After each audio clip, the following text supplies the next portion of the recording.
Bismillah ar-Rahman ar-Rahim. Donc, je vais corriger avec vous l'exercice 5 de la première série. Donc, dans cet exercice-là, nous avons un arc qui est chargé uniformément et l'angle qui porte donc les deux sommets de l'arc, c'est 2 alpha.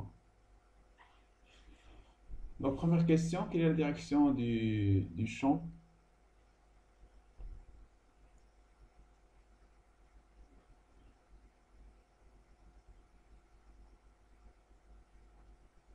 Alors, pour faire la direction, on aura besoin des plans de symétrie. Donc, les plans de symétrie qu'on a, donc si vous voyez ici, on a le plan qui contient la distribution est un plan de symétrie. Ce plan-là est un plan de symétrie. Parce qu'il contient l'arc, et nous, on s'intéresse au champ au niveau du point O. Donc le point O, il appartient au plan XOY. Donc XOY est un plan de symétrie de la distribution. Un autre plan qu'on a, donc c'est le plan qui est perpendiculaire à l'arc. Donc c'est-à-dire que le plan XOZ. Donc le plan XOZ est un plan de symétrie, ce plan-là.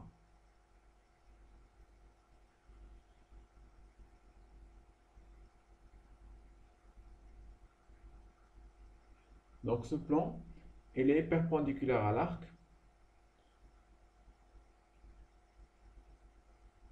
Donc c'est un plan de symétrie de la distribution.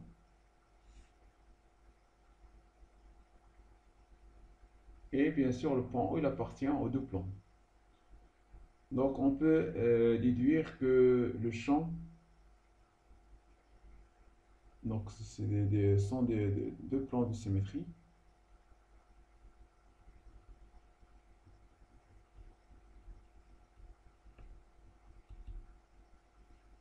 Donc ce qui donne que le champ au point O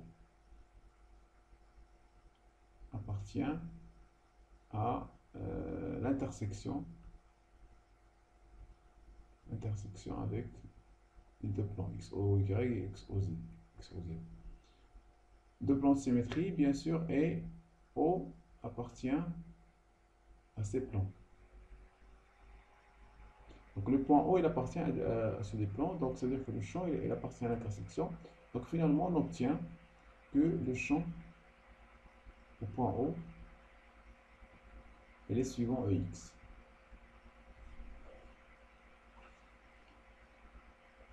Exprimer le champ électrostatique élémentaire D de O en haut par une charge élémentaire de 2Q portée par l'arc.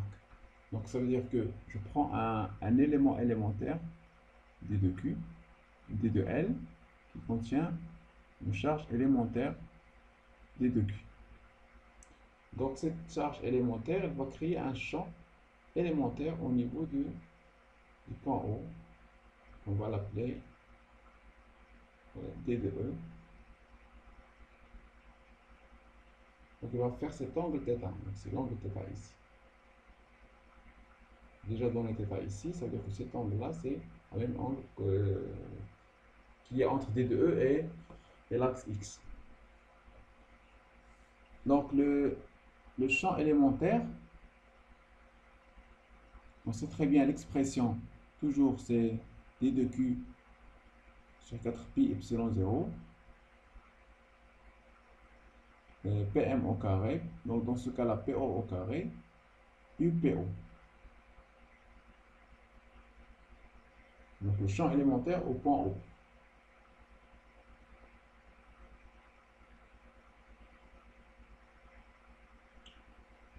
Donc D de Q, c'est lambda D de L sur 4pi epsilon 0. Donc PO au carré, c'est le rayon. UPO. Donc c'est ça le champ élémentaire. Maintenant, la troisième question.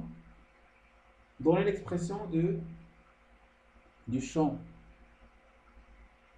E de O. Donc on a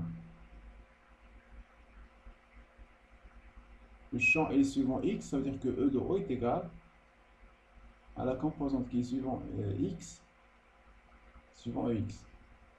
Donc ça, on l'a déjà déduit dans la première question par le fait de la symétrie. Donc, et E, donc c'est-à-dire que, donc ça va nous donner que E de X est égal E de O scalaire de X. Donc E de O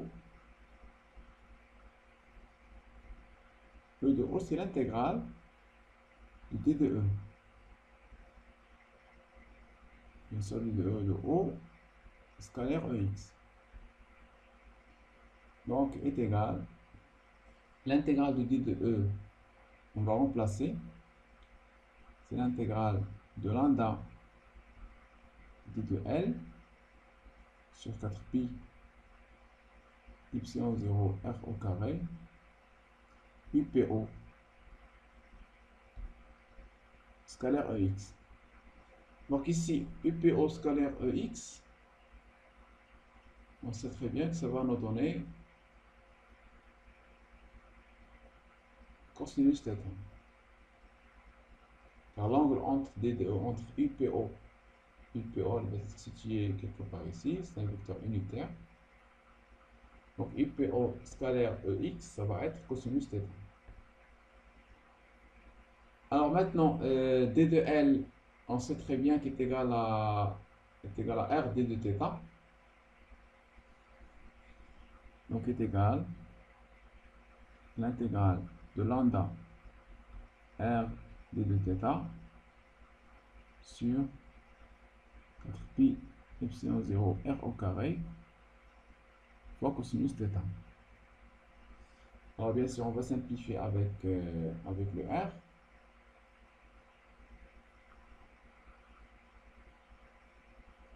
Donc ça va être lambda de θ sur 4pi epsilon 0 cosinus θ.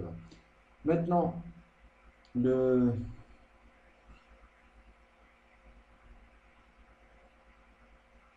on sait très bien que l'intégration qu'on va faire, c'est pour θ. Donc le θ ici, donc le point P va balayer l'ensemble de la distribution. Et comme ça, donc l'angle θ, ça va varier entre moins alpha jusqu'à alpha. Donc, voilà. Donc le E de X égale. On va faire sortir tout ce qui est constant, lambda sur 4pi epsilon 0 R, l'intégrale de moins alpha jusqu'à alpha de cosinus θ d de θ.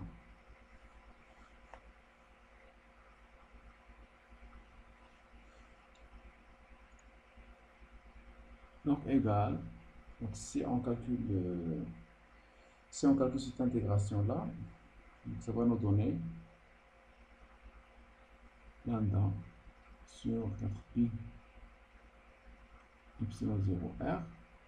Donc l'intégrale de cosinus θ de moins alpha jusqu'à alpha, ça va nous donner 2 fois sinus alpha. Alors maintenant, puisqu'on vous demande dans la question de faire ça en fonction de Q, donc on va essayer de calculer Q.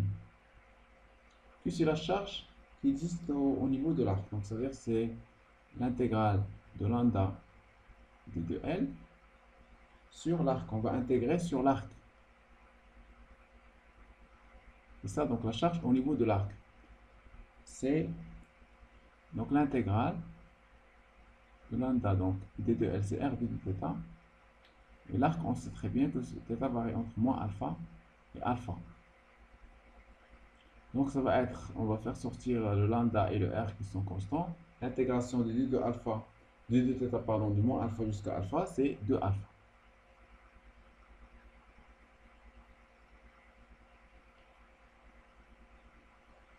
Donc Q est égal à lambda R fois 2 alpha.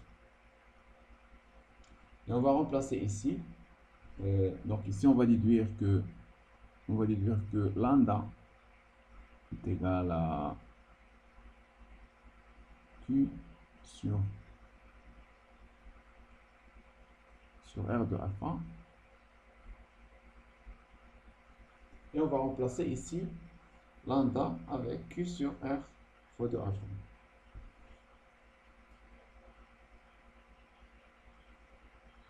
Donc on obtient E de x égale à Q sur 4pi epsilon 0 R au carré alpha fois sinus alpha. Donc ça c'est Ex. Donc finalement pour l'expression de E de O, vecteur, c'est, on va mettre E de x, donc qui est Q sur 4pi epsilon 0 R carré alpha, sinus alpha, suivant EX. Alors ça c'est EX, et E il est suivant EX. Alors quatrième question, on vous demande d'analyser les cas de alpha tend vers 0 et alpha tend vers pi. Alors pour alpha tend vers 0, ça veut dire on va faire la limite de sinus alpha sur alpha. Donc on sait que alors la limite de sinus alpha sur alpha quand alpha tend vers 0, ça vous connaissez très bien, sinus x sur x quand x tend vers 0, la limite est égale à 1.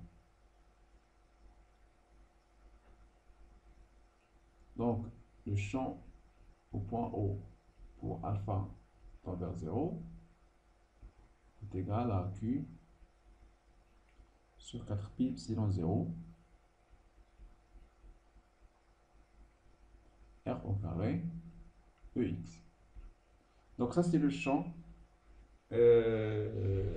pour alpha tend vers 0. Donc quand alpha tend vers 0, c'est comme si on a un point ici. D'accord?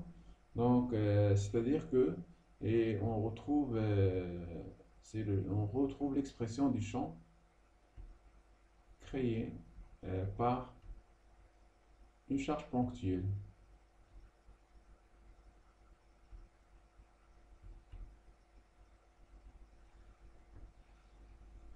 Alors maintenant, pour alpha tend vers pi.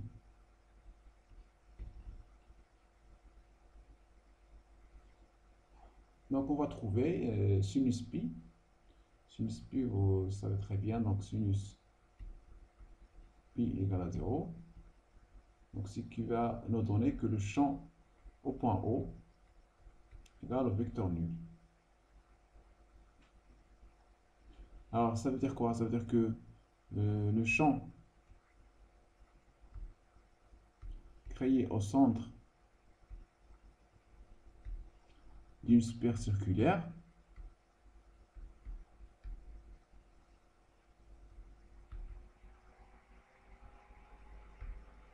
est nul.